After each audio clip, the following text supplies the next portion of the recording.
नमस्कार. नमस्कार सर. आज माझ्यासोबत आहेत आमच्या निप्पाणी मराठा मंडळ हायस्कूलचे इतिहासचे शिक्षक के एल कांबळे सर, ज्यांना इतिहासाचं पुस्तक पाठ आहे. 22 वर्षे त्यांनी इतिहासावरती अतिशय प्रेम केलेलं आहे. इतिहासाबद्दल गाढे अभ्यासक आहेत. तर आज आम्ही निप्पाणीमध्ये ॲडमिशनसाठी येत असताना थोडा रस्ता आम्हाला इथं समजना झालेत.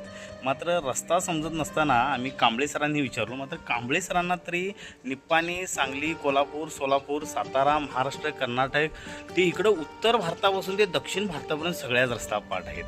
हे माहिती असण्याचं सर कारण काय? सर, निप्पाणीचं जर उदाहरण घ्यायचं झालं तर निप्पाणीमध्ये माझे हायस्कूलचे शिक्षण झालं आणि पुढील शिक्षणासाठी मी डायरेक्ट म्हैसूरला गेलो. आणि मी आजूबाजूचा परिसरसुद्धा मला प्रवासाची जास्त आवड आहे.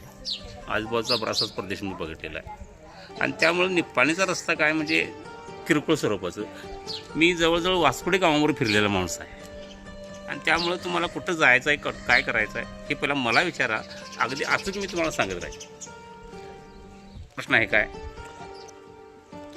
वास्को दी गामा आफ्रिका खंडाला वळसा घालून कालिकत बंदरावर जाऊन पोचला आणि कालिकत बंदरावर झामोरीन नावाचा राजा राजकारभार करतो.